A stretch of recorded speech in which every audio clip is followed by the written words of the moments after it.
प्रेम सिंह जी अयोध्या जी से। हाँ जी, हाँ जी। जय श्री कृष्णा महाराज। महाराज, प्राण प्रतिष्ठा के उपरांत श्री राम जी की जो प्रतिमा स्थापित हुई थी वो दिव्य और सजीव हो गई। ये सजीवता का कारण क्या है? देखो, एक तो हमारे शास्त्रों में मंत्रों में बड़ी सामर्थ्य है।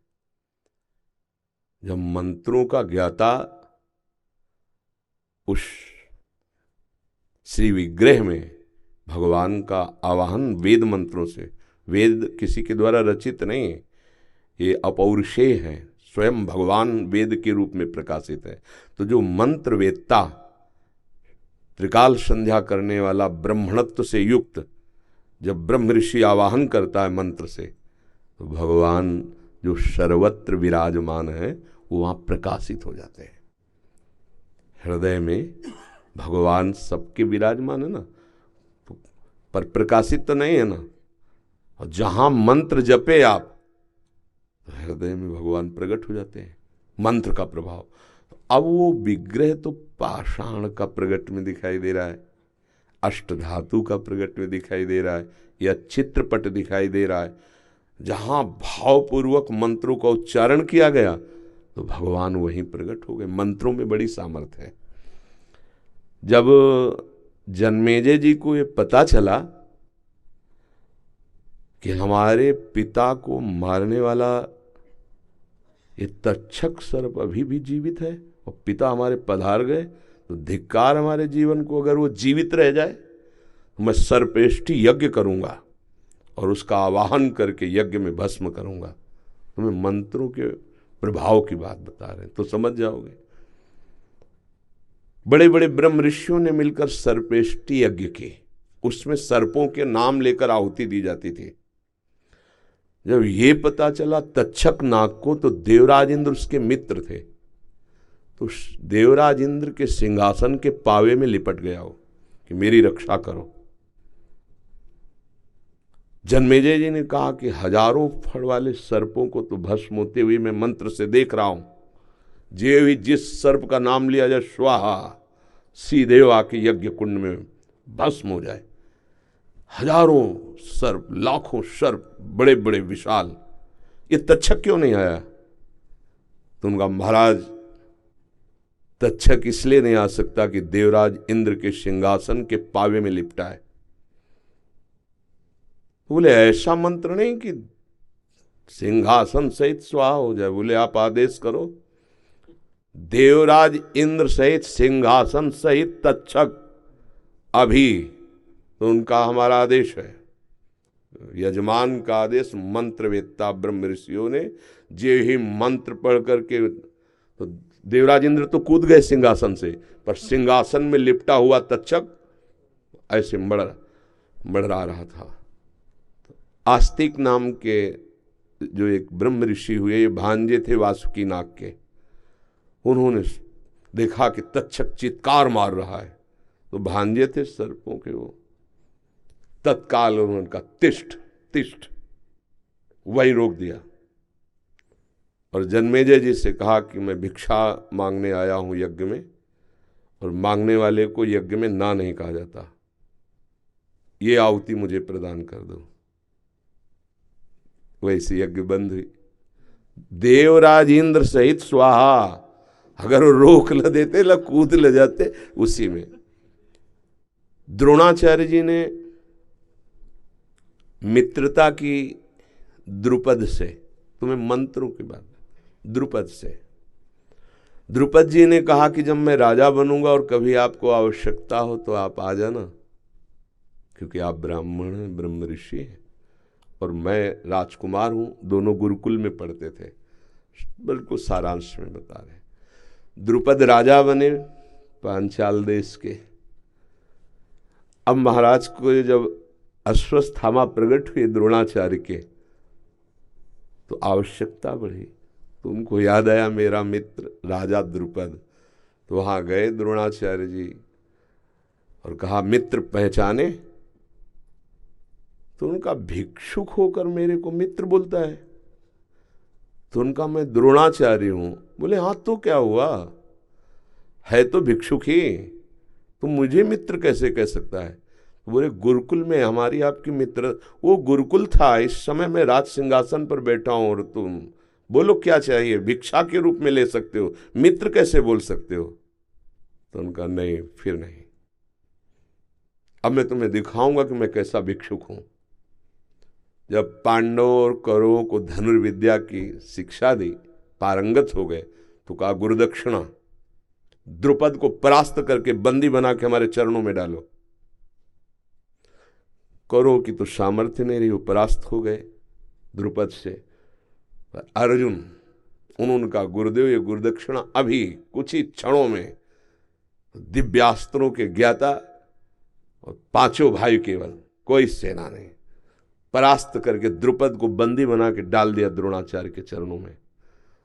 द्रोणाचार्य जी ने कहा मित्र, अब स्वीकार करते हो मेरे मित्र, क्योंकि इस समय मैं राजा हूं, तुम परास्त पड़े हो चरणों में। तो हाथ जोड़कर खड़े हो, बोले अभी सर कटवा सकता हूं तुम्हारा, पर नहीं, मैंने तुम्हें मित्र कहा है, जाओ राज्य करो, पर भिक्षुक मत समझो। आज से आधे राज्य का कर हमारे घर भेजवाओगे और राजा तुम बनोगे। द्रुपद को बहुत अंदर क्रोध हुआ, पर स्वीकार कर लिया सब कुछ।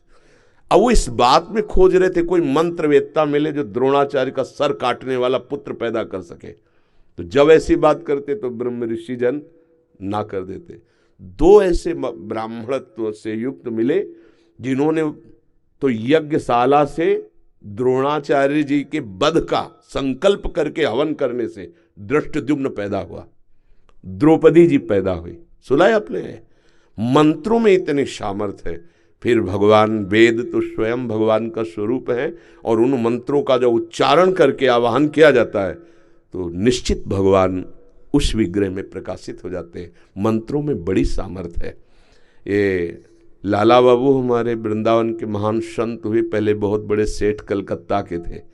तो उन्होंने श्री राधा मोहन चंद्रमा नाम के ठाकुर जी विराजमान किए। तो जब प्राण प्रतिष्ठा हुई तो परीक्षा के लिए मक्खन ऐसे रखा तो पिघल कर बहने लगा, क्योंकि ताप तभी होगा जब प्राण प्रतिष्ठित। ऐसे मंत्र से भगवान, और दूसरा भाव, महापुरुषों का भाव और मंत्र, दो से भगवान जहां चाहो वहां प्रकट कर लो।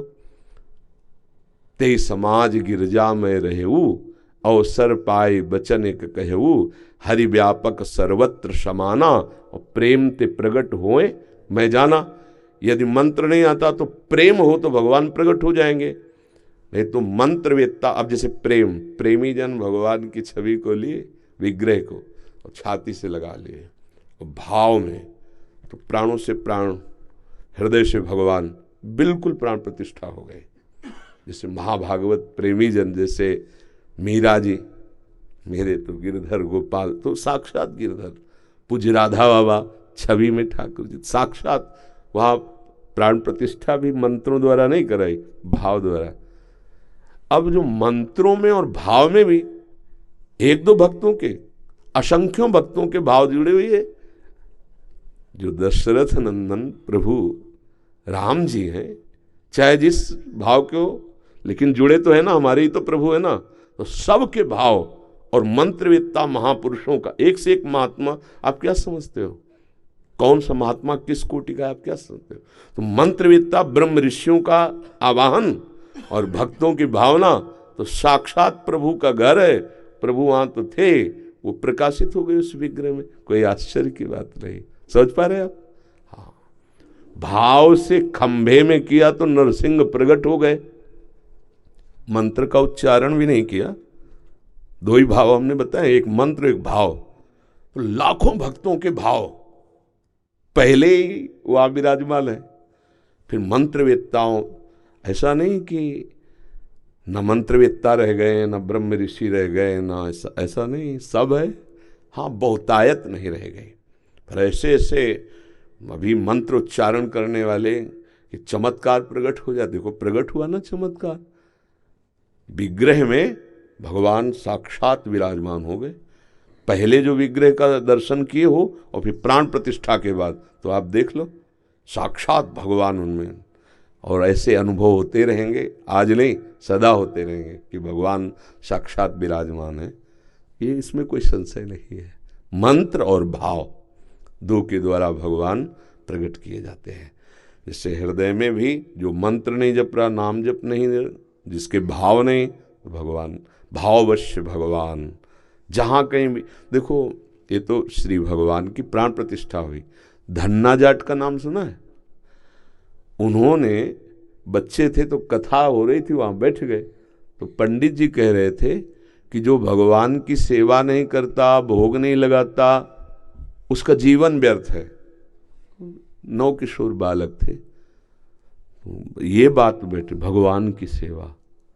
तो एक दिन पंडित जी कथा के पहले वो अपने ठाकुर सेवा करते तो वहाँ पहुँच गए, देखा ठाकुर सेवा, वो रोने लगे, हमको भी ठाकुर जी दे दो, गुरु जी हमको भी ठाकुर जी दे दो।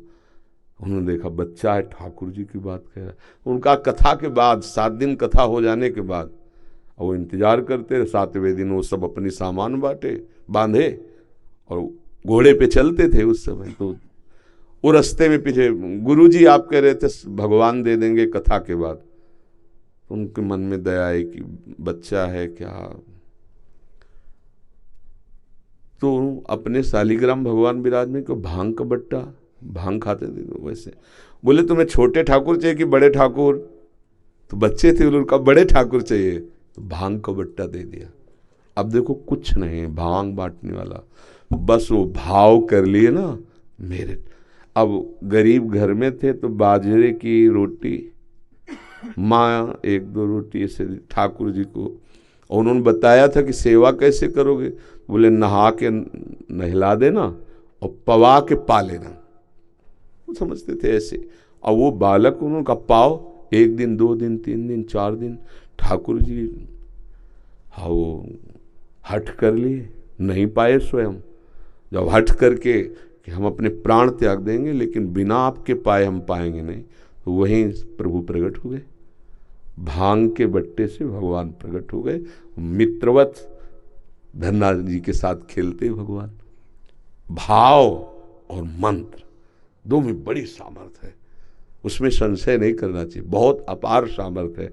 अब क्या हो गया, इतना आहार विहार अपवित्र हो गया है कि मंत्रों को सिद्ध कर पाना उसको से थोड़ा कठिन। पर ऐसा नहीं कि नहीं है, त्रिकाल संध्या करने वाले ब्रह्मणत्व से युक्त जो ब्रह्म ऋषि जन है, अगर मंत्रवेत्ता आवाहन करें तो वैसा ही प्रभाव।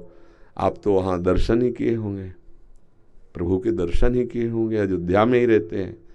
अभी जाना है प्रभु जी, अभी जा नहीं पाए। हाँ तो आप दर्शन करना।